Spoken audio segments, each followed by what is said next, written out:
오늘 출애굽기 23장부터 지금 제 생각에는 오늘 31장이나 32장까지 가려고 하는데요. 지난주에 여러분 제가 말씀드린 오늘 도표를 나눠 드렸습니다. 그 표를 만들어서 제가 몇 가지 도표를 섞어서 여러분 나눠 드린 교재 맨 뒤편에 보면 유대인의 7대 절기라는, 그죠? 여러분이 아는 절기 한번 쭉 얘기해 볼까요? 우리 한번 복습하는 차원에서, 그죠? 우리 진도도 중요하지만 제가 진도에 너무 얽매이지 않아야겠다 이런 생각을 했고요. 네. 또 은혜 받으신 분 나왔는데요. 혹시 아는 절기 있으시면 6월절 아시고, 네. 무교절. 뭐 이거 읽으시라는 게 아니고. 그 다음에 여러분 초실절이라는 게 결국은 그 밑에 있는 맥주절 첫 번째, 그러니까 소산을 하나님께 드리기, 그러니까 초실절에서부터 50일 지난 다음에 있는 절기들이 이름이 여러분 똑같은 내용이지만 이름만 다릅니다. 그래서 칠칠절, 오순절, 맥주절, 이게 다 같은 시즌의 얘기고요. 그래서 여러분 초실절, 이거는 보리의 추수의 첫 소산을 바친다 하는 의미고요. 이게 다 언제냐 하면 아비벌입니다. 그러니까 이스라엘 종교 원력으로 하면 1월입니다. 1월 14일이 6월절이고, 그리고 그 다음 15일부터 21일까지가 무교절입니다. 그리고 초실절이 아마 17일경쯤, 그죠? 6월절의 안식 후 첫날이니까. 그리고 나서 50일이 지난 다음에.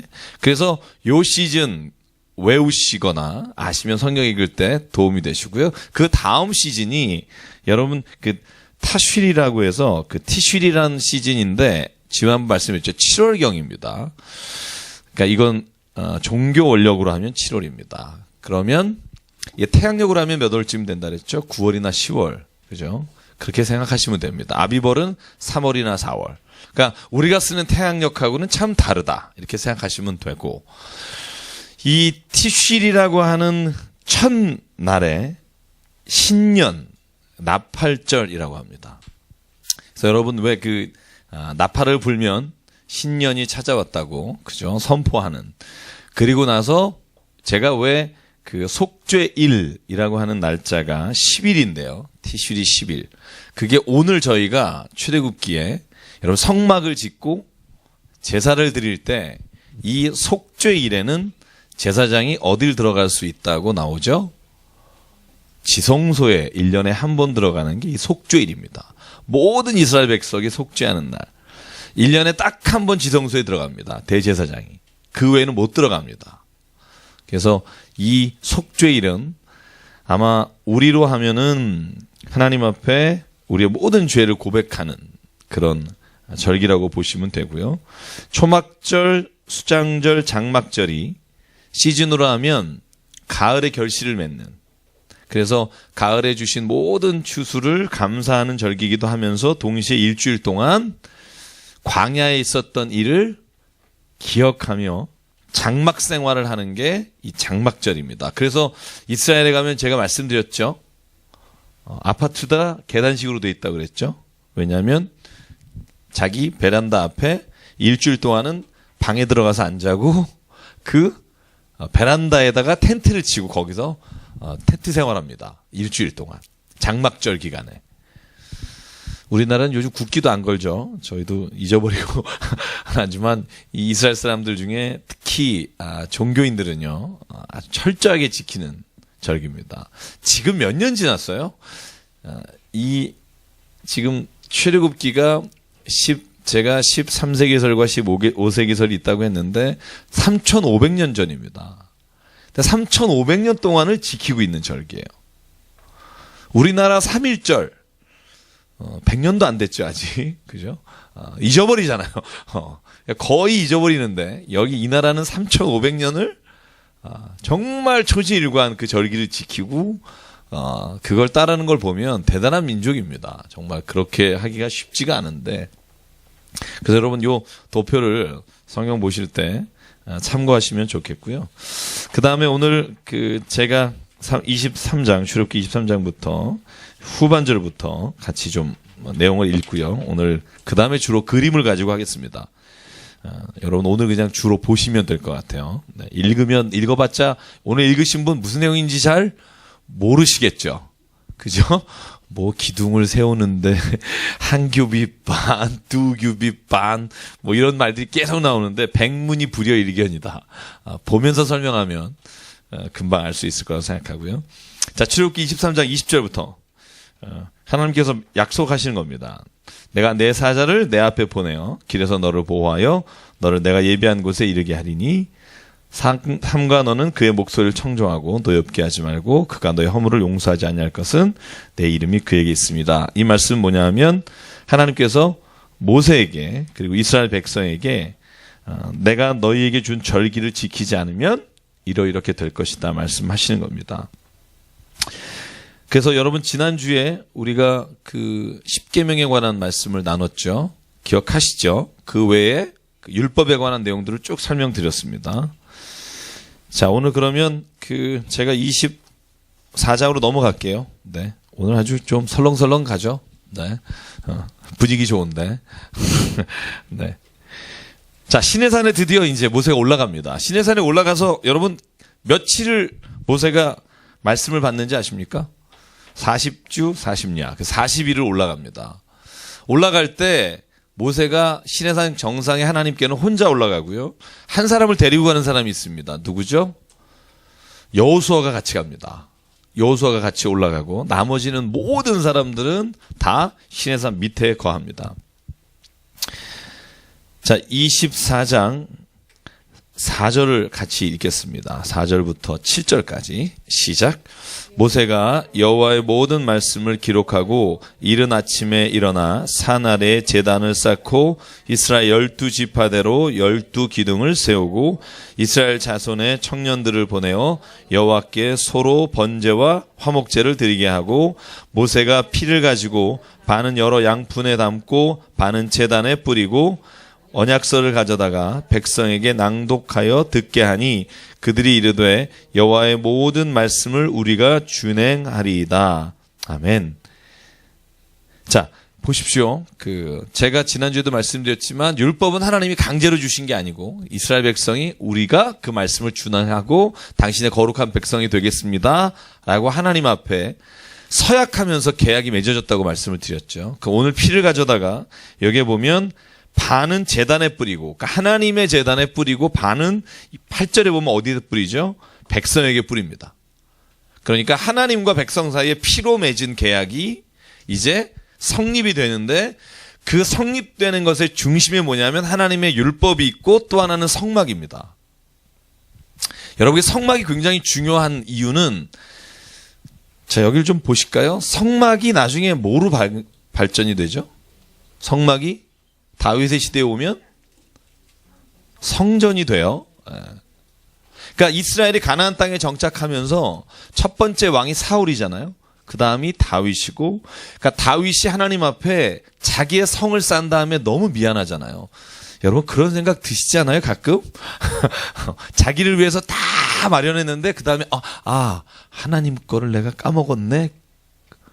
그것도 생각이라도 나면 다행인데 다윗이 그런 거예요. 자기의 다윗성을 멋있게 졌는데 생각해보니까 하나님이 거하시는 곳을 성막에 둔 거예요. 그러니까 얼마나 마음이 불편해요. 그래서 다윗이 하나님 앞에 내가 하나님의 성전을 짓겠습니다.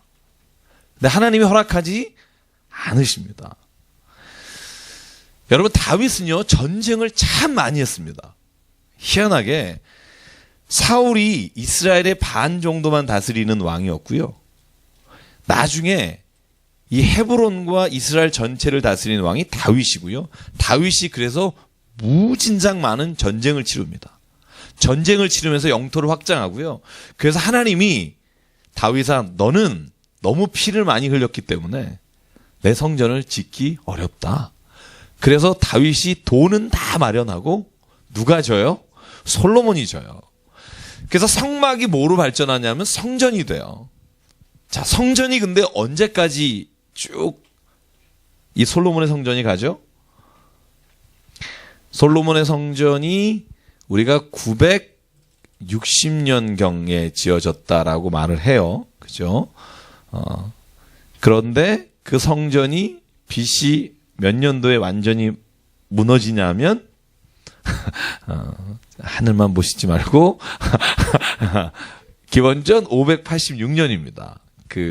여러분 바벨론의 느부갓네살 왕이 성을 완전히 포위해서 18개월 동안 완전히 굶주리게 만듭니다. 그래서 그 예루살렘 성전 안에서 아이를 서로 가위바위보해서 잡아먹는 이야기들, 이런 것들이 예루살렘 성전이 무너질 때 나오는 이야기인데요. 성전이 그때 무너지고 나서 다시 재건하는 이야기가 에스라, 느헤미야에서에 나오고 학개서에 나오고 여러분이 읽는 성경 역사서에 그 이야기가 나옵니다. 그게 기원전 515년. 그러니까 완전히 멸망한 다음에 한 70년 뒤에 성전이 다시 세워지는데 이것이 제2성전이다 부릅니다. 그냥 여러분이 성경을 읽다 보면, 그래서 예수님 시대에 있었던 성전은 제2성전입니다. 물론 헤롯 때 증축이 되지만 기본적인 골격은 다시 포로기에서 돌아온 사람들이 지은 교회가 성전이 제2성전입니다. 근데 이게 또 언제 멸망하죠? 상식입니다, 그냥. 로마가 이스라엘을 쳐들어옵니다. 이건 예수님 시대입니다. 예수님이 돌아가신 이후에 기원 후, 그러니까 예수님 돌아가신 후에 AD 70년에 로마가 완전히 멸망시킵니다. 여러분, 폼페이가 언제 화산으로 망하죠? 집에 가서 숙제를 해오시고요. 지금 거의 이 날씨도 중중한데, 지금 다른데 지금 가 계신데, 그래서 AD 70년에 완전히 성전이 무너질 때 예수님이 예언하신 게 있어요. 그게 뭐죠? 이 성전은 더 이상 돌 위에 돌 하나도 남지 않을 것이다. 그리고 나서 내가 반석 위에, 베드로 위에 뭘 세우겠다? 교회를 세우겠다. 그러면 여러분 보십시오. 교회는 성전하고는 다르죠. 그죠? 교회는 성전하고 다릅니다. 뭐가 다른가? 그게 이제 오늘 우리가 성막을 이야기하면서 예수님이 왜 기존의 성막과 성전에서 드렸던 제사를 다 폐하시고 교회라고 하는 공동체를, 교회라고 하는 곳을 주셨는지를 오늘 한번 얘기를 해보면서 오늘 성막을 이야기하면 이해하기가 훨씬 더 쉬울 거라는 생각을 해봅니다. 자, 이제 돌아오시고요.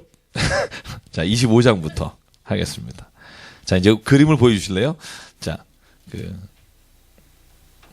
이제 하나씩 보여드리기 전에 25장 1절부터만 제가 여러분에게 일단 참고로 말씀을 나눌게요. 자, 제가 읽을게요. 25장 1절부터. 여호와께서 모세에게 말씀하십니다. 이제 너희가 뭘 만들어라 말씀하시면서 예물을 가지고 와서 그 예물을 기쁜 마음으로 내라. 25장 2절입니다. 기쁜 마음으로 내는 자 것을 받아서 너희가 지금 성막을 지어라. 여기 25장 4절에 보면 이스라엘도 우리나라하고 비슷합니다. 실이 세 가지 실을 씁니다. 모든 게 이 세 가지 실로 이루어져 있습니다. 청색, 자색, 홍색입니다. 옛날에 그런 노래 있었죠. 청실, 홍실, 엮어서 뭐 이런 것처럼 청색, 자색, 홍색이 기본적인 그 성막의 모든 것을 짓는, 그 휘장을 짓는 모든 실이 이 세 가지 실로 되어 있고요. 그 다음에 25장 6절, 여러분 등유하고 관유라는 게 나오는데요. 등유가 뭔지 아십니까? 등유. 성경 읽다 보면 이제 출애굽기나 민수기에 가면 이런 얘기는 많이 나오는데, 등유라는 건요, 등을 켤 때 쓰는 기름을 등유라고 해요. 그래서 이게 영어 성경에 보면 그 올리브 오일이라고 되어 있어요. 올리브 오일. 그죠? For the light. 빛을 비추기 위해서 올리브 오일을 태우는 거. 그럼 관유는 뭐예요? 관유가 굉장히 많이 나와요. 예식 때 쓰는 기름, 혹은 이 영어로 하면 anointing이라고 되어 있는데, 이게 뭐냐면 제사장이 임명이 될 때도 이 기름을 부어요. 그리고 모든 성막의 기구들에는 이 관유를 부어서 이 성물을 거룩하게 할 때 쓰는 게 관유예요. 성경에 보면 오늘 저희가 읽겠지만 하나님 앞에 드리는 향이나 하나님 앞에 드리는 기름을 잘못 쓰면 죽는다고 돼 있어요. 굉장히 좀 심한 법이라고 생각이 드는데 실제로 그래서 아론의 큰아들 작은아들이 죽잖아요. 왜 죽죠? 하나님께 드리는 분향단의 향을 하나님이 지정하신, 이따 나올 텐데 지정하신 향을 쓰지 않았어요. 그래서 나답과 아비후가 죽습니다. 그래서 셋째가 넷째가 제사장 일을 다시 떠맡게 돼요. 엘라살과 이다말이라고 하는 세 번째 아들, 네 번째 아들. 그래서 여러분 이 성막을 다루는 게 굉장히 그 하나님 앞에서 엄격하게 다루고 계십니다. 여러분 그 성막, 하나님의 우리가 괴라고 그러잖아요. 법궤라고 하는 거. 여러분 이거 잘못 만져서 죽은 사람이 굉장히 많고요. 들여다보다 죽은 사람이 있고요.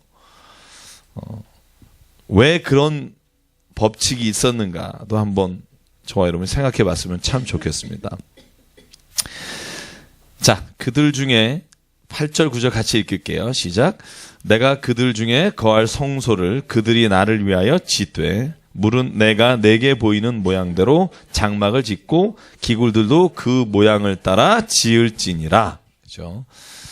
이제 그래서 하나님이 모양을 설명하십니다. 근데 참 이래가지고 알기가 어렵고요. 제가 그 언약궤를 한번 보여주실래요? 언약궤. 법궤라고 돼 있고요. 네. 쭉 순서대로 넘기면 될 거예요. 옆으로. 법궤 맨 위에 있죠. 네. 자, 여러분 보십시오. 이게 뭐냐면 뭐죠? 요게 법궤예요. 여러분 지금 이거 쭉 읽으면 어차피 이해가 안 가고요. 이 법궤를 어떻게 절하하고 몇 규빗반 몇 규빗반 하는 게 있고요. 여기를 보실래요? 고리를 4개를 만들어서 고리에 이렇게 막대기를 넣어서 이것을 왜 넣는 줄 아십니까? 이동할 때 이고 이동하는 겁니다. 그런데 성경에 여기에 읽으면 뭐라고 나오냐면 절대 이것을 분리하지 마라. 그대로 두어라. 그래서 여러분 이게 쓰러지려고 할 때 잡았던 게 이 부분입니다. 그리고 여러분 속죄소라는 게 있잖아요. 속죄소. 이거 영어로 하면 커버란 뜻이에요. 커버. 어톤먼트 커버라고 그러는데 이 법궤를 덮는 거예요. 그러니까 속죄소라고 해서 지성소, 성소, 속죄소 이렇게 생각하시는 분이 있어요. 근데 속죄소라는 건 요 법궤를 덮는 걸 속죄소라 그래요. 이 속죄소 위에 오늘 성경에 보면 그룹을 2개를 만들어라라고 돼 있죠. 이 쉐브림이라고 돼 있는데 이 그룹이라는 게 뭐냐면 천사의 형상이에요. 날개를 펴고 얼굴은 어디를 바라보라? 네. 그래서 여러분들 어떤 분은요 이 사진을 보면 이렇게 생겼다고 생각하는 사람이 있어요. 한번 인터넷에 가보시면요 이 속죄소의 그림이 그린 사람마다 다릅니다. 어떤 사람은 이렇게 돼 있고요. 그러니까 이건 그냥 상상해서 그린 겁니다. 아마 이런 모습이었을 것이다. 근데 어떤 사람은 천사를 그려놓은 사람이 있어요. 그러니까 가서 그린 데마다 좀 다른데요. 그래서 기본적으로 제일 중요한 게 법궤입니다. 법궤 안에 들어가는 게 다시 한번 반복합니다. 하나님의 십계명 돌판이 들어가고 아론의 쌍난 지팡이가 들어가고 만나가 항아리에 넣어서 보관하라. 우리 지난주에 기억나시죠? 3가지가 들어갑니다. 이 증거궤는요, 이 법궤는요, 이 언약궤는요, 다 같은 말입니다. 증거궤, 법궤, 언약궤. 왜 그런 말 쓰냐면 법궤란 하나님의 법이 거기에 있다는 말이고 증거궤란 하나님이 나타나신 증거들이 거기에 있는 거예요. 아론의 쌍난 지팡이 만나, 그죠? 언약이란 그것을 통해 하나님이 우리에게 약속했다. 그래서 같은 말입니다. 3가지가 다른 말이 아니고요. 이스라엘이 이동할 때 여러분 동쪽으로 이동하거나 보통 우리가 지금 각도가 동쪽으로 가잖아요. 쭉 가나안 땅을 갈 때 그때 매일 앞에 세우는 게 뭐냐면 법궤입니다. 행진할 때마다 여러분 구름이 멈추면 멈춰야 되죠. 그러면 장막을 다시 거기에 쌓아야 돼요. 그리고 12지파잖아요. 우리 이스라엘의 지파 사진 좀 보여줄래요? 거기에 제가 해놓은 것 중에 12지파 진영이라고 되어 있는 거 있어요. 쭉 넘기다 보면, 네. 12지파가 성막을 중심으로 3지파씩 동서남북으로 자리를 잡습니다. 그래서, 이거 말고요. 네, 이겁니다. 이게 뭐냐면, 이게 지금 성막과 성막들이에요. 그죠? 전체적으로 보시면, 요 길이가 몇 규빗이냐면, 남과 북인데요. 남과 북의 길이가 100규빗입니다. 100규빗이면 약 50m. 46.7 뭐 이러는데 우리 그냥 50으로 계산합시다. 이 한 규빗을 여기부터 여기까지 한 규빗을 50cm로 보면 요게 지금 50m예요. 100규빗. 그러면 동과 서로는 반이에요. 50규빗. 그러니까 25m. 그래서 요 안에 요게 지금 지성소와 성소인데요. 지성소가 10규빗이고 성소가 20규빗. 합쳐서 30규빗입니다. 그러니까 15m 정도. 그리고 그 앞에 물두멍이 있고요. 그 앞에 번제단이 있습니다. 그리고 여기가 동편에 문이 20규빗짜리, 이따가 제가 그림 보여드릴게요. 있습니다. 근데 제가 이거 왜냐면 이렇게 딱 멈췄을 때는 순서대로 이렇게 지파가 3지파씩 12개가 성막을 중심으로 해서 텐트를 칩니다. 딱. 그러다가 다시 구름이 일어나면 다시 구름이 뜨잖아요. 그러면 이걸 다 접어야 돼요. 여기 울타리가 여러분 몇 개인지 아시죠? 48개씩인가요? 그리고 여기에 쌌던 휘장, 여기 덮었던 모든 휘장, 모든 기구들을 싹 쌓아야 돼요. 그걸 누가 하는 줄 아세요? 누가 하게요? 레위지파가 해요. 그래서 저희도 목회팀이 지금 서희초등학교 의자를 까는 게 여기에 근거해서 그래서 게르손과 무라리와 고핫, 이게 여러분 잘 알겠지만 레위지파의 세 큰 자손입니다. 계보. 그 중에 게르손과 무라리는요 무거운 거 다 듭니다. 이 널판지, 기둥 이런 거 들고요. 그 다음에 고핫 족속이 물두멍이라든가 번제단이라든가 요 앞에 바로 지성소고 요 뒤에 있는 게 법궤입니다. 법궤와 속죄소가 지성소 안에 있는데 이 안에는 1년에 딱 한 번밖에 못 들어갑니다. 그것도 여러분 이따가 제사장이 옷을 입을 때 맨 밑에 금방울을 달아요. 금방울을 달아서 들어갈 때나 나올 때나 사람이 듣게 해요. 그리고 그걸 안 단 자가 들어오면 죽게 돼 있어요. 그래서 여기 장막 바로 휘장 앞에 여기에 놓는 게 분향단이에요. 분향단이 뭐냐 하면 그 나답과 아비후가 잘못 향을 피웠던 그 분향단인데 여기는 아침 저녁으로 분향을 피워서요. 이곳에 항상 하나님에게 올려지는 향이 있어야 돼요. 여러분 요한계시록에 보면 이 표현을 저분은 기억하십니까? 작년에 요한계시록 할 때 이 향, 지금은 이 향은 곧 무엇이다? 너희가 드리는 향은 이제 성도들의 기도가 하나님께 드려지는 향이니라. 한 4개월 돼서 전혀 기억이 안 나시는 분향단이 있고 요 들어가면서 왼편으로 보면 여기에 뭐가 있냐면 금촛대가 있습니다. 이따가 보여드릴게요. 그리고 오른쪽에 뭐가 있죠? 진설병, 떡상 같은 말입니다. 12개의 떡, 지파별로 12개의 떡이 있습니다.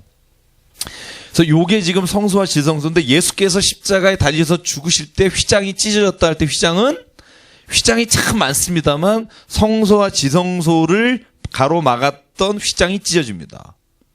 그 의미는 곧 이제 제사장도 없고 아무 누구도 제약 없이 하나님 앞에 들어갈 수 있다는 의미를 예수께서 휘장이 찢어지면서 그가 보여주신 게 이 휘장입니다. 굉장한 의미가 있습니다. 여러분 괜히 그냥 그게 마태복음 마지막 장에 휘장이 찢어져라 이런 말씀이 있는 게 아니라 휘장이 찢어진 이유가 바로 성소에서, 그러니까 예를 들면 성전에서 드렸던 예배를 이제 더 이상 내가 안 받겠다. 다시 말하면 제사장이나 특별한 위치에 있는 사람들이 하나님을 만나는 게 아니라 이제는 내가 누구든지 만나주겠다. 이게 휘장이 찢어진 사건입니다. 그때 찢어진 휘장은 이겁니다. 그래서 한번 지금부터 제가 여기에 성경에 나와 있는 순서대로 사진만 쭉 볼게요. 그죠? 어차피 읽어봤자 여러분 무슨 말인지 모르니까 진설병 보여주실래요? 떡상이라고 되어 있는. 자, 한번 요 앞에 거 다시 보여주실래요? 아니요, 요 앞에 거. 네. 요게 지금 그림으로 그려놓은 아까 그 평면도를 입체로 만들어 놓은 거. 여러분 이거 우리나라에도 있습니다. 한번 요거 끝나고 단체로 관람할 수 있습니다. 똑같은 크기로 전놨습니다. 50m, 25m. 우리나라에 2군데가 있더라고요. 혹시 원하시면 우리가 한번 가서 구경하면 좋을 것 같은데 요게 지금 소위 말하는 성소와 지성소를 한꺼번에 덮은 덮개입니다. 덮개는 4가지가 있죠. 하나는 흰색 천으로 된 것, 하나는 컬러풀한 천으로 된 거, 그 다음에 그 위에다가 양으로 만든 붉은색, 그죠? 양으로 만든 덮개를 덮고 맨 위가 해달이라고 하는, 어떤 짐승인지 정확히 모릅니다만 아마 물 속에 있는 짐승의 그 해달로 이걸 마지막으로 덮습니다. 덮개를 덮고 여기가 물두멍 있습니다. 항상 제사장은 레위지파는 요것을 제사를 드리고 나서 여기에 손과 발을 씻습니다. 안 씻으면 죽을 수도 있다. 성경에 써 있습니다. 여기에 옆에서 제물을 잡습니다. 그리고 여기가 번제단에 태웁니다. 요게 우리가 지금 오늘 출애굽기죠. 25장에서 31장까지가 요거 짓는 거가 나오는 거예요. 요거 짓는 방법에 대해서. 근데 요게 왜 중요하냐면 예수께서 성경에 하시는 모든 사역이 여기와 연관돼서 나왔다는 거예요. 예수께서 요한복음에 나를 뭐라고 말하죠? 나는 빛이다. 그래서 7가지만 나는 떡이다. 그죠? 요한복음 6장에 오병이어 기적을 하시고 난 다음에 나는 생명의 떡이다. 그죠? 시각 장애인의 눈을 떠주게 하신 다음에 나는 빛이다. 그죠? 아까 제가 보여드렸던 7 촛대 있죠. 그게 성소를 비추는 빛입니다. 보시면 알겠지만 이게 구름 기둥이 올라간 거예요. 지성소에서 구름 기둥이 올라가고요. 여기엔 빛이 들어갈 수 있는 군역이 하나도 없습니다. 그러니까 성소와 지성소에는 빛이라고는 구경도 못합니다. 그래서 거기는 항상 뭘 피우냐 하면 금초대에 빛을 비추게 돼 있어요. 올리브 기름으로. 그 빛 외에는 밖에서 들어오는 빛이 없어요. 24시간 빛을 비추는 건 금초대 빛입니다. 그래서 예수께서 나는 빛이다라고 하실 때 성사학자들이 혹 말하기를 예수께서 이 성막 안에서 지성소에서 있었던 모든 일을 다 이루신 분이 바로 예수 그리스도이시다. 그래서 나는 그 화목제라고 말하잖아요. 예수께서 화목제다. 하나님과 사람 사이의 관계를 회복하시려고 죽으셨다. 그래서 이 번제단의 의미를 가지고 계시고요. 그래서 여러분 오늘 저희가 요 성막을 읽으면서 예수님이 하신 일에 대해서 좀 더 얘기를 나눌 텐데요. 하나 아까 말한 대로 보여주실래요? 떡상. 구경은 해야죠. 2규빗, 1규빗, 1규빗 반 떡상이 되어 있는데요. 네, 떡상 보기 힘드네요. 아까 그게 메추라기입니다. 제가 여러분 메추라기, 만나와 메추라기 위해서 그 메추라기 넘어갈게요. 뭐 크게 안 하셔도. 네, 이게 떡상입니다. 이게 진설병이라고도 하는데요. 12개, 6개씩 이렇게 떡을 두고 요것도 항상 들고 어깨에 맬 수 있게끔 냈고요. 그래서 2규빗이니까 이 길이가 거의 1m 정도 되는 겁니다. 보시면. 그래서 이 위에다가 금잔을 놓고 이 모든 성소에 들어가는 것들은 금으로 되어 있습니다. 그래서 나중에 여러분 잘 보면 알지만 바벨론이 예루살렘 성전에 들어와서 파괴하고 난 다음에 이 모든 금들을 가져갑니다. 심지어 성전에 있는 금으로 된 벽에까지 다 벗겨서 갑니다. 그래서 이스라엘이 정말 예루살렘이 멸망했을 때는 그 예루살렘 성전 안에 있는 것들이 아무것도 없어요. 그 다음에 등잔 때 보이실래요? 7등잔 요겁니다. 이것도요 그림마다 다릅니다. 이렇게 7 촛대라고 우리가 흔히 말하는 게 이 그림입니다. 이게 어떤 형상을 따라서 하라고 여기 성경에 돼 있죠? 여러분 여기에 보면 살구꽃 형상의 잔셋과 이렇게 되어 있습니다. 그래서 살구꽃 형상으로 된, 그래서 살구꽃 형상으로 이렇게 후대에 만든 겁니다. 여러분 예루살렘 성전에 있는 걸 보고 만든 게 아니고요. 네. 여기에 나와 있는 것에 따라서 다시 재구성한 겁니다. 지금 법궤가 어디 있는지 모르죠. 법궤만 찾으면 대박입니다. 고고학자들이 지금도 찾고 있고, 여러분 제 친구 목사님, 우리 김진삼 목사님이 법궤가 지금 어디 있는지 굉장히 궁금해하는데 이디오피아에 있을 확률이 크다. 그렇게 얘기해요. 그래서 고고학자들이 그쪽도 뒤지고 있고요. 발견하면 대박입니다. 그 다음에 우리 출애굽기 25장 31절 등잔대와 기구들이 나왔고요. 그 다음에 여러분 성경에 26장 1절입니다. 성막. 아까 말한 것처럼 성막은 매폭의 길이가 26장 2절에 보면 28규빗입니다. 굉장히 깁니다. 그리고 너비는 4규빗. 이거를 이어서 만든 겁니다. 그래서 아까 성막 전체 사진 보여주실래요?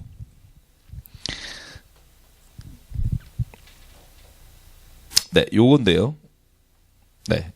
요게 지금 성막을 덮고 있는 그 휘장입니다. 요 성막 자체를 만들어 갈 때 요 위에 덮는 휘장들을 만드는 방법에 대해서 나와 있는 겁니다. 그리고 나서 여기가 아까 말한 흰색으로 된 천, 그 다음에 요게 칼라로 된 천, 그 다음에 요게 붉은 수양, 껍질로 만든, 그 다음에 요게 해달로 만든, 그래서 4가지를 덮게 됩니다. 그걸 여기에 지금 설명을 쭉 해서 거기에 고리를 달아서 연결을 해서 이렇게 하라라고 말한 부분이 여기고요. 넘어갈게요. 제가 그림만 보여두고 넘어갈게요. 그게 낫겠죠. 그죠? 이걸 여러분 읽어봤자. 집 혹시 관심 있는 분은 집에서 만드시고요. 27장 1절. 번제단입니다. 번제단은요, 아까 보셨겠지만, 번제단이 2m 정도 됩니다. 왜냐하면 여기에 보시면 5규빗입니다. 5, 25, 2m 50 정도 되겠네요. 그래서 정사각형으로 만듭니다. 그래서 5규빗의 제단을 만들고 이 위에다가 노수로 만듭니다. 왜냐하면 태워야 되니까. 그래서 이 위에다가 재물을 얹어놓고 태워서 하나님께 흠양하는 것이 이 번제단입니다. 받침은 없어서 여러분 그림을 보시면 밑에 돌로 놓은 데도 있고요. 그림마다 좀 다양합니다. 그래서 일단 번제단을 이렇게 만들어라. 그리고 아까 성막의뜰 보여드렸고, 자 27장 20절과 21절만 같이 읽을게요. 아까 등불을 관리할 때 어떻게 관리해라? 20절 21절에 나옵니다. 같이 읽을게요. 시작. 너는 또 이스라엘 자손에게 명령하여 감나무로 짠 순수한 기름을 등불을 위하여 내게로 가져오게 하고 끊이지 않게 등불을 켜되 아론과 그의 아들들로 회막 안 증거궤 앞 휘장 밖에서 저녁부터 아침까지 항상 여호와 앞에 그 등불을 보살피게 하라. 이는 이스라엘 자손이 대대로 지킬 규례니라. 그러니까 등불은 절대로 꺼트리면 안 된다는 거죠. 그죠? 아침과 저녁으로 등불을 계속 태우라는 겁니다. 그게 등불에 대한 규례고요. 자, 그 다음에 오늘 한번 28장은요, 에봇입니다. 한번 여러분 그림을 보시면 에봇에 관한 이야기는 너무나 많이 나오기 때문에 여러분 성경 읽다가 오늘 총정리할게요. 그래서 제사장이 입는 옷입니다. 옷인데 옷이 굉장히 의미가 있습니다. 그 옷 하나하나가. 그래서 제가 그린 건 아니고 누가 잘 해놓으신 게 있길래 제가 인터넷에서 받아가지고 옷 그림 있는 쪽. 네, 요거 다음 장. 네. 요게 이제 에봇을 만들어라. 제사장이 입어야 될 옷입니다. 네, 잘 보십시오. 여러분 한번 오늘 보고 이제 평생 보실 일이 많지는 않을 거예요. 그죠? 언제 일부러 찾으시겠어요? 맨 먼저 관을, 머리를 덮어야 됩니다. 근데 관을 덮을 때 여러분이 한 가지 꼭 기억해야 될 게 있는데, 관을 덮고 그 앞에 금패를 둘러요. 여기에 뭐라고 쓰죠? 성경 읽으시면 여기에 꼭 그 말씀을 달고 다녀야 됩니다. 성경에 보시면 여호와께 성결. 그게 이 관에 적혀 있습니다. 그래서 제사장은 항상 기억해야 될 거냐면 하나님 앞에 성결하라. 거룩하라. 깨끗하라. 이게 제사장들이 항상 가지고 간직해야 되는 일이고요. 그 다음에 이것이 뭐냐 하면 요 겉에 참 예쁘죠? 요거 그대로 색깔별로 한 겁니다. 요게 우리가 흔히 말하는 에봇입니다. 에봇. 에봇을 맨 겉에 입고요. 성경에 겉옷, 청색 겉옷이라고 되어 있는 건 에봇 안에 입는 겉옷입니다. 그 안에 청색 겉옷을 입고 그 안에 흰색 속옷을 입어요. 그런데 이 에봇에는 항상 요 흉패가 있습니다. 흉패에는 12개의 보석이 여러분 좋아하시는 온갖 보석이 다 있습니다. 이 12개의 보석에 뭐가 적혀 있냐 하면 12지파의 이름이 적혀 있어요. 순서대로 적혀 있습니다. 아까 진을 움직일 때 동서남북에 있었던 사람들, 유다지파부터 유다, 이사갈, 시불론 그렇게 12개의 돌에 보석에 12지파의 이름을 적어서 항상 제사장은 12지파와 함께 하나님 앞에 들어가는 겁니다. 근데 여러분 이 흉배 안에다가 뭘 넣는지 아세요? 민수기하고 신명기에 나오는데 이 안에 우림과 둠밈이라는 거 있죠. 우림과 둠밈. 그래서 제사장이 무슨 일을 판결하고 재판할 때 우림과 둠밈은 어떻게 생겼는지 몰라요.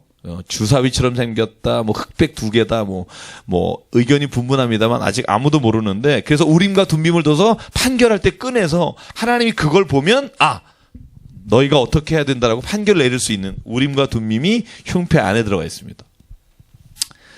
네. 그 다음에 속옷은 흰색으로 된, 그 다음에 허리에 띠를 두르고. 여러분, 기억나세요? 에베소서에 전신갑주를 입으라. 그죠? 전신갑주를 입으라 6개입니다. 기억나세요? 구원의 투구. 그 다음에 뭐죠? 의의 흉배. 이게 흉배가 흉패라고 되는 흉배, 의의 흉배. 그 다음에 진리의 허리띠. 그 다음에 또 뭐가 있죠? 손에는 말씀의 검과 믿음의 방패. 맨 마지막에 신에는 복음을 전하는 신. 그죠? 그 중에 이 제사장의 에봇과 외부와 관련된 것들이 거기에 전신갑주에 포함되어 있습니다. 그래서 여러분 보시면 띠를 메고 이게 전체가 에봇이고 겉옷은 아까 말씀드린 대로 청색으로 하고 성류와 금방울입니다. 성류, 금방울 이렇게 쭉 밑에를 두르게 되어 있습니다. 그래서 여러분 보시면 요게 오늘 28장에 제사장들이 입어야 될 옷입니다. 그래서 요 옷을 여러분 꼭 아론의 제사장 자녀들이 이걸 가지고 입었다는 내용이 오늘 28장에 나옵니다. 넘어갈게요. 여러분이 그림 보면서 넘어가겠습니다.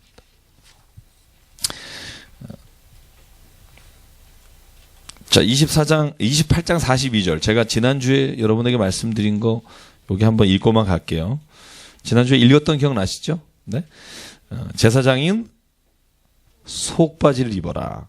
그래서 배로 속바지를 만들어서 사람들이 보지 못하게 하라. 그게 아까 제단에 올라갈 때 돌을 계단을 쌓지 말라. 우리 지난주에 했던 말씀 기억하시고요. 자, 제사장 직분을 위임할 때 오늘 하나님께서 어떻게 제사장 직분을 위임해야 되는지에 대해서 송아지를 잡을 때 하고 양을 잡을 때 쭉 설명한 부분이 있습니다. 여러분 이 부분에 대해서 좀 설명을 드리면 제가 그냥 간단하게 할게요. 29장 10절만 읽어볼게요. 같이 읽겠습니다. 오늘 저는 왜 이렇게 덥죠? 저만 덥나요? 그죠? 왜 자꾸 벗으라 그러세요? 자꾸 벗으라고. 그래요? 자, 아론의 제사장은요, 제사장의 위임식을 할 때 숫송아지를 잡고 그 다음에 수양을 잡고 또 수양을 잡습니다. 그래서 하여간 일반 사람들보다는 굉장히 까다롭게 제사장 위임식을 합니다. 그래서 여러분 오늘 보시면 10절, 15절, 19절에 보면 수양을 잡고 숫송아지를 잡고 이렇게 하라는 부분 중에 19절만 볼게요.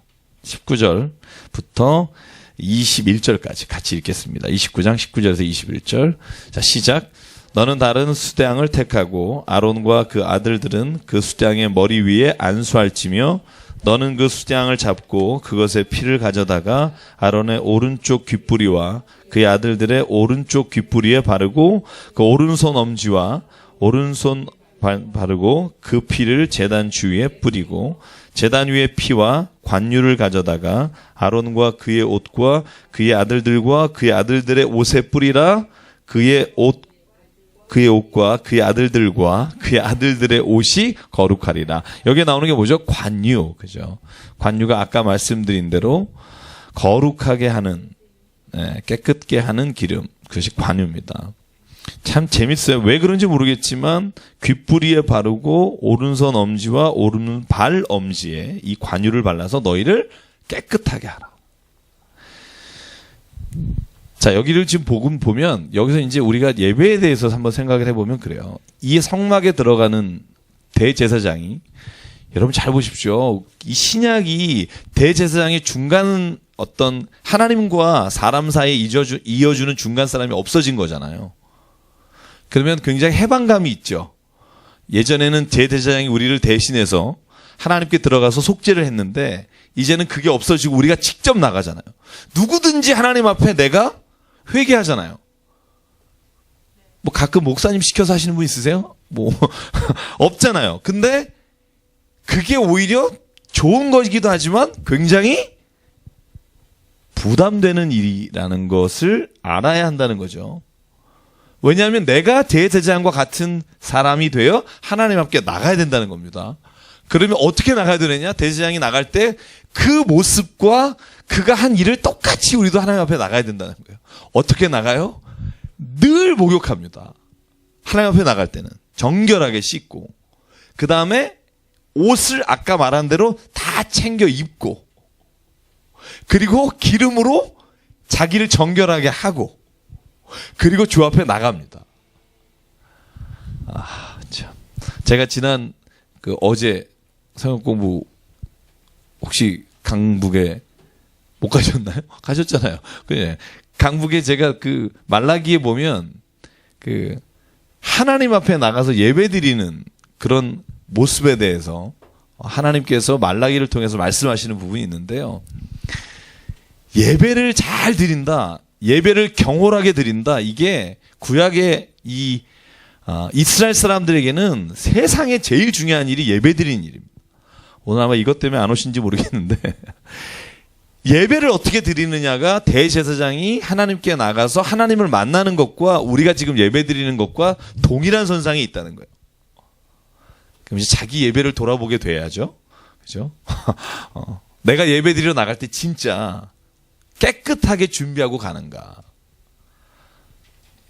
여러분, 그게 오늘 저는 이 성경을 읽으면서 우리에게 주신 하나님의 말씀이었으면 좋겠습니다.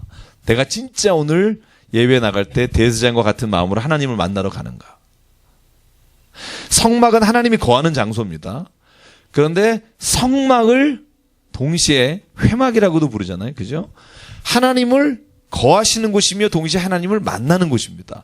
근데 우리가 소위 말하는 예배 장소가 그런 곳이에요. 예배 장소가 뭐냐면 하나님이 거하시고 동시에 하나님을 만나는 곳. 하나님을 만나러 가는 사람의 마음이나 몸가짐은 대제사장과 똑같은 마음으로 가야 한다. 그래서 제가 우리 교회에서 예배 드리는 게 좀 바뀌었으면 좋겠다는 생각 참 많이 해요. 우리 교회가 정말 예배를 드릴 때 정말 예배를 귀하게 여기고 예배에 오는 사람이 모두가 다 진짜 하나님 앞에 오늘 내가 정결하게 하나님 만나겠다는 마음으로. 대통령과 예약하면 30분 전에 가잖아요. 하나님을 만나러 가는 시간에 그런 마음을 가지고 가면 좋겠다. 그리고 오늘 수양의 기름을 하나님 앞에 드리면서 관유를 부은 것처럼 먼저 하나님 앞에 깨끗한 마음을 가지고 가면 좋겠다. 이게 오늘 제사장의 위임에서 제가 함께 나누고 싶은 말씀이고요. 깨닫고 싶은 말씀입니다. 그 나머지 요제 드리는 방법과 그것은 여러분 집에 가서 한번 꼼꼼히 읽어보시고요. 혹시 질문 있으세요? 29장에? 없으시죠? 네. 없으시라고 믿고요. 30장으로 넘어갈게요. 30장. 자, 너는 분향할 제단을 만든다. 아까 분양할 제단이 아까 번제단입니다. 아까 여러분 봤고요. 분양할 제단이 번제단이 아니라 분양단. 분양단. 아까 보셨죠? 그죠? 분양단. 한번 볼까요? 분양단. 제가 분양단은 지나가면서 봤죠. 요게 지금 분양단입니다. 그래서 요 위에다가, 그죠? 그 향을 피워서 하나님 앞에 이렇게 분양하는 단입니다. 그래서 여러분 보시면 알겠지만 여기에 뭐라고 나오냐면 길이가 한 규빗, 너비가 한 규빗. 그래서 네모 반듯하게 만들고 그리고 거기에 뿔을 만들어서 이 뿔이 네 가지가 있죠. 그죠? 뿔이 있는 게 번제단의 뿔이 있고요. 이 분양단의 뿔이 있고요. 그래서 이 뿔에다가 순금으로 금 테두리를 쳐라. 그리고 이것을 아까 말한 증거궤, 언약궤가 있는 휘장 바로 앞에 둬서 이 분향단이 이 지성소를 지키게, 그리고 지성소 앞에서 흠향할 수 있게 두어라 하는 게 이 분향단입니다. 30장 10절 보실래요? 아론이 1년에 한 번씩 이 향단부를 위하여 속죄하되 속죄죄로 피로 1년에 한 번씩 대대로 속죄할지니라. 이게 대속죄일에 제사장이 들어가서 이 분향단의 뿔을 위해서 속죄한다. 이 말은 뭐냐면 다시 말해서 모든 이스라엘 백성을 위해서 속죄한다는 말이고요. 자, 30장 17절 놋 물두멍. 아까 여러분 말씀드렸죠. 손을 씻고 그다음에 발을 씻는 곳입니다. 깨끗하게 하는 곳. 넘어갈게요. 30장 거룩한 향기름. 여기가 아까 제가 말씀드린 대로 그 향기름에는 정확하게 뭐뭐뭇을 넣어라라고 써 있습니다. 30장 23절 보실래요? 이렇게까지 꼼꼼하게 말씀하신 이유가 뭘까? 저는 이 말씀을 읽으면서 생각해 봤어요. 거기에 보시면 제가 읽을게요. 상등 향품을 가지되. 그러니까는 중하 하지 말라는 거죠. 상등 향품을 가지되 액체 몰약 500세겔과 그 반수의 향기로운 육개 250세겔, 볼륨을 누르면 50세겔, 그 다음에 향기로운 창포 250세겔과 계피 500세겔과 성소의 세켈로 하고 감람기름 한 흰을 가지고 그것으로 거룩한 관유를 만들되 제조하는 법대로 향기름을 만들지니 그것이 거룩한 관유가 될지라. 그래서 여러분 이 관유를 만들 때 이렇게 만들라는 겁니다. 꼭 이 비율대로. 자, 33절 보실래요? 같이 읽을게요. 시작. 이와 같은 것을 만드는 모든 자와 이것을 타인에게 붓는 모든 자는 그 백성 중에서 끊어지리라 하라. 이 말은 뭐냐면 이 방법대로 하지 않는 자는 끊어질 것이다. 야, 거룩한 향도 나오죠. 34절. 여기에 보면 또 정확하게 나옵니다. 너는 소합향과 낙얌향과 풍자향 향품을 가져다가 그 향품을 유황에 섞되 각기 같은 분량으로 하고 그것으로 향을 만들되 향 만드는 법대로 그것에 소금을 쳐서 성결하게 하고. 아까 말한 그 분향단에 올리는 향입니다. 맨 마지막 37절 38절 같이 읽을게요. 시작. 내가 여호와를 위하여 만든 향은 거룩한 것이니 너희를 위하여는 그 방법대로 만들지 말라. 냄새를 맡으려고 이 같은 것을 만드는 모든 자는 그 백성 중에서 끊어지리라. 이게 아까 나답과 아비후가 이 방법대로, 그죠? 번제단에 불을 또 가져다가 쓸 때 번제단의 불이 아니라 다른 불로, 그죠? 제사를 드려서 죽게 됩니다. 그래서 여러분 한번 제가 질문을 드려볼게요. 왜 이렇게 하나님이 이 방법을 이렇게까지 세밀하게 만들어 주시고 이 방법대로 하라고 했을까? 안 하면 끊어지리라 하셨을까? 한번 제가 그냥 질문이에요. 제가 가지고 있는 왜 그러셨어요? 왜 이렇게까지 하실 필요가 있었을까? 그런 질문 안 해보셨어요? 그냥 편안하게 뭐 우리끼리 틀리면 어때요? 저를 좀 도와주세요. 저도 지금 궁금해서 그래요. 우리 전정훈 집사님 혹시 고민해 보신 적 있으세요?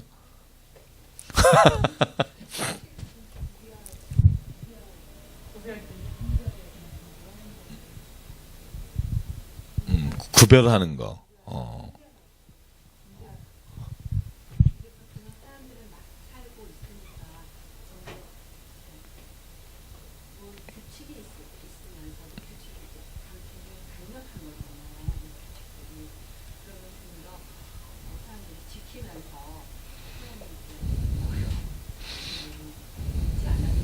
한번 올려보실래요?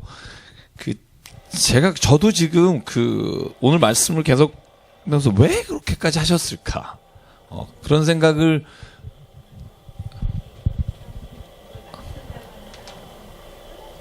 네.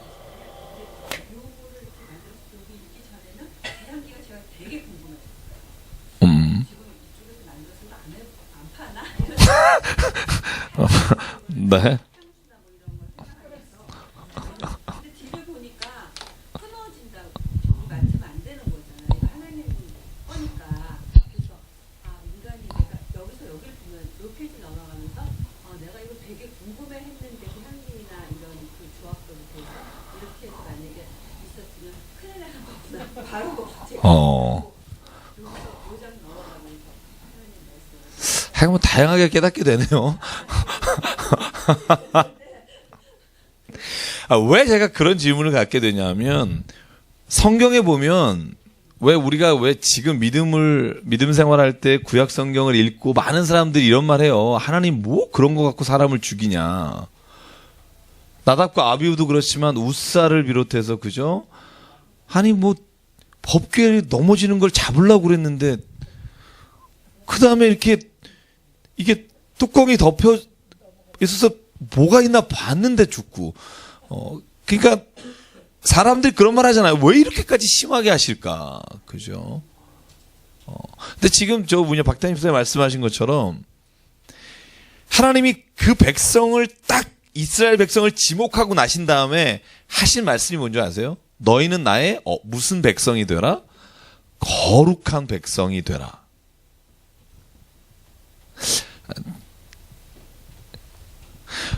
왜 그래서 우리가 거룩한 땅, 홀리랜드라는 말을 쓰고요. 그 다음에 거룩한 백성이 되라. 그리고 너희는 거룩하라. 이게 하나님이 사람을 부르시거나 민족을 부르시거나 그 땅을 축복하실 때 쓰신 말이 모세도 부를 때 그랬죠. 그죠? 너가 선 곳은 거룩한 곳이니 신을 벗어라. 사람을 부를 때나 민족을 부를 때나 그 땅을 할 때 하나님이 항상 거룩하다는 말을 쓰셨단 말이죠. 거룩의 의미가 뭔지 아세요? 혹시 여러분 생각해 보신 거룩. 우리가 진짜 이런 말 쓰는데 거룩이 뭘까 그러면 막상 떠오르는 게 별로 없어요. 우리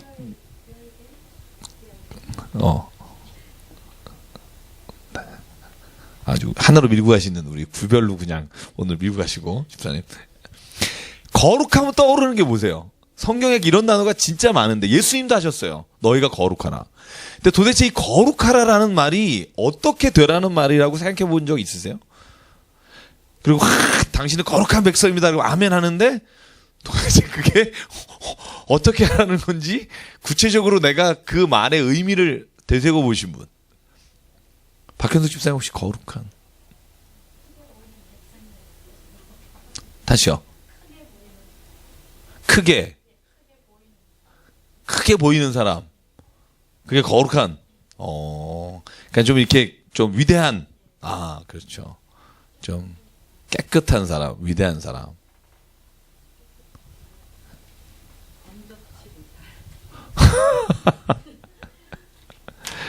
그러니까 근접하기 어려운 사람. 그죠? 그럼 거룩한 백성의 밤대가 범인이에요? 범인 평범한 사람? 성경이 거룩한 걸 뭐라고 말하느냐, 이제 이게 궁금하죠. 성경은 거룩한 걸 뭐라고 하느냐. 그러니까 아까 근데 박태환 집사님 말씀하신 대로 거룩하다는 말은 구별된다는 말이에요. 그러면 이런 거 있잖아요. 뭐로부터 구별된 걸 거룩하다고 말하느냐. 죄로부터 구별된 사람이 거룩한 사람일 거고, 또 참 요게 어려운 거예요. 이건 뭐 우리 하나님의 백성, 그죠? 하나님의 백성이 거룩한 백성이죠. 잘 보세요.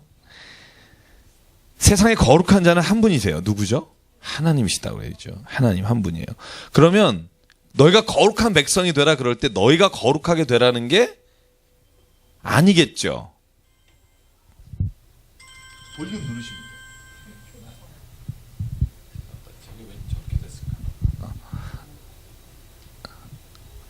자, 보세요.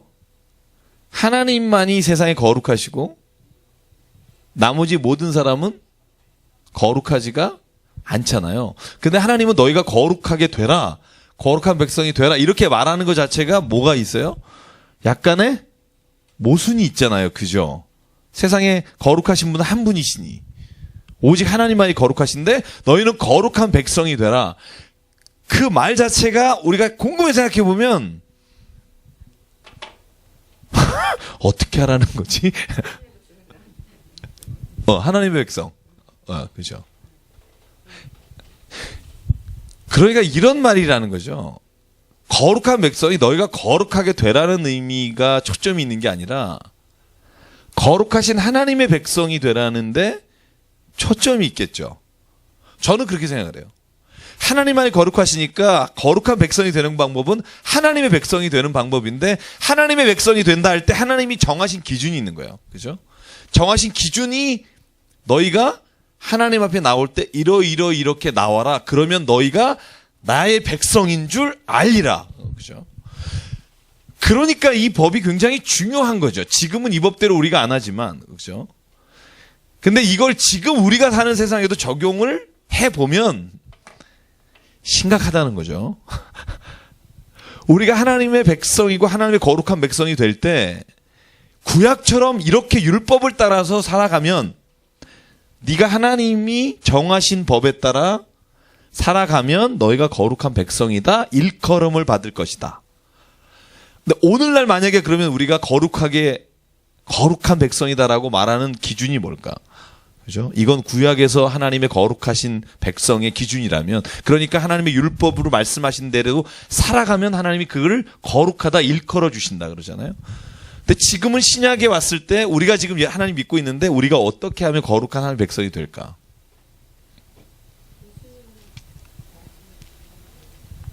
예수의 말씀을 지키는 거 나왔습니다. 예수의 말씀 지키는 거. 네. 또 네? 예수님 닮아가는 거. 살아가는 거. 네.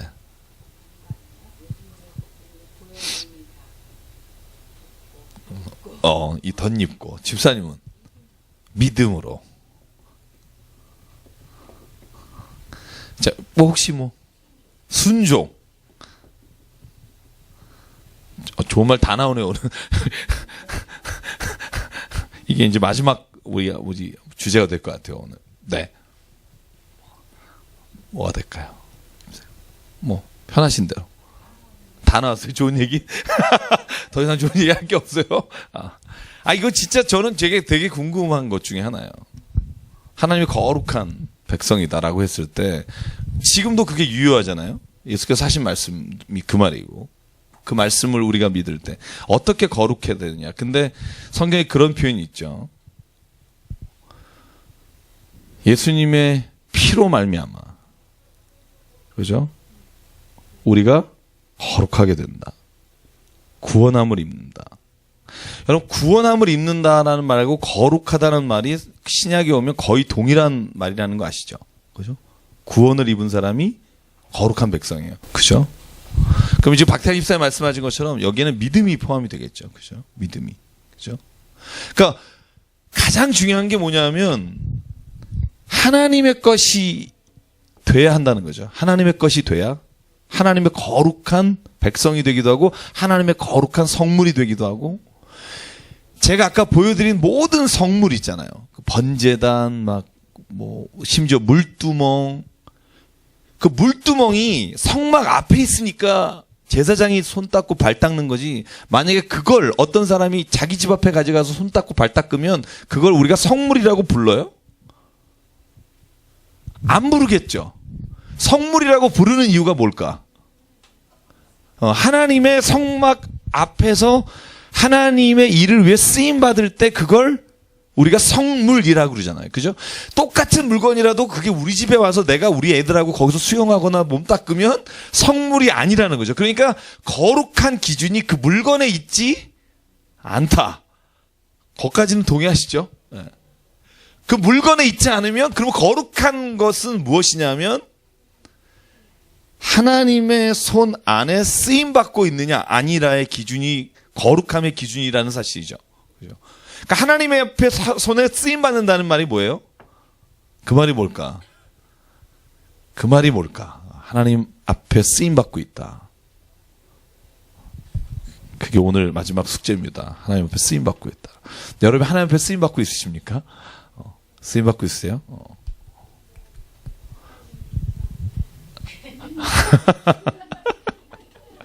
굉장히 귀엽게 말씀하셔서 100점 주고 싶은 마음이 막 그래서 거룩한다는 말은요, 지금 여러분 말씀하시는 것에 제가 볼 때는 다 포함되어 있는 것 같아요. 이건 정말 정답이 있다기보다는 우리가 그 말씀 가운데 깨닫는 거라고 생각하는데, 첫째 구별되는 겁니다. 그러니까 세상에서 우리가 살아가는 방식과 세상에서 내가 하는 방식이 아니라 하나님이 말씀하시는, 또 예수께서 말씀하시는 그 말씀대로 구별되는 겁니다. 구별될 때 이건 거룩한 물건이다라고 말하는 것처럼 하나님 앞에서 구별되는 거고, 그 다음에 우리의 힘이 아니라 하나님의 힘으로 인해 내가 세상을 살아간다고 할 때 하나님의 백성이 되고 거룩한 백성이 된다는. 그래서 저는 개인적으로 그런 생각을 해요. 하나님, 저는 주께 거룩하게 쓰임받기 원합니다. 그래서 나는 존재론적으로 거룩하게 되는 게 아니라 거룩한 일에 쓰임받는 거다. 그게 하나님의 거룩한 백성으로 내가 살아갈 수 있는 방법이다. 그러니까 쉽게 말하면 거룩한 백성은요, 바꿀 수 없는 영원한 그 사람이 거룩한 백성이다가 아니라 언제라도 거룩한 백성에서 거룩하지 않은 백성으로 바뀔 수 있다는 거예요. 저와 여러분. 그러니까 전 이게 그러니까 두려운 마음이기도 하기도 합니다. 그죠? 거룩하다는 게 내가 확 변하면 얼마나 좋겠어요. 그죠? 내가 막 죄도 없어지고 막 깨끗하돼서 보는 사람마다 그냥 얼굴이 하얗게 되면서 내가 막 이렇게 천사 날개치고 막 이렇게 돌아다니면 얼마나 좋겠어요. 근데 어느 누구도 그렇지 않다. 늘 내 삶에서 항상 내가 거룩한 하나님께 쓰임 받을 것이냐, 아니면 내 욕망과 내 욕심에 따라 쓰임 받게 될 것이냐, 이거 항상 내 앞에 놓여 있는 거고, 하나님의 거룩하신 뜻을 따라 거룩한 일에 쓰임 받을 때 내가 하나님의 거룩한 백성으로 지금 내가 거하고 있는 거고, 내가 만약에 그러지 못하면 오늘도 내 삶은 하나님의 거룩한 백성으로 살아가지 못하는 거고. 저는 오늘 말씀을 읽으면서 그런 묵상을 해봤습니다. 저와 여러분이 하나님의 거룩한 일에 쓰임받기를 원합니다. 그러면 우리가 주의 거룩한 백성이 될 겁니다. 그래서 하나님의 나라가 하나님의 통치가 있는 곳이잖아요. 어떤 따로 지역적으로 떨어진 게 아닌 것처럼 하나님의 백성도 마찬가지예요. 지역적으로 어디 있는 사람이 하나님의 백성이 아니라 하나님의 통치하심이 그 삶에 있는 사람이 하나님의 나라며 하나님의 사람이며 하나님의 백성이며 그가 거룩한 자이다. 그래서 오늘도 하나님의 통치하심에 내가 살아가고 있는지, 그게 아까 말씀하신 여러분 말씀도 되고 순종도 되고 닮아가는 것도 되고 그 가운데 있는지, 그게 가장 중요한 거라고 생각하고요.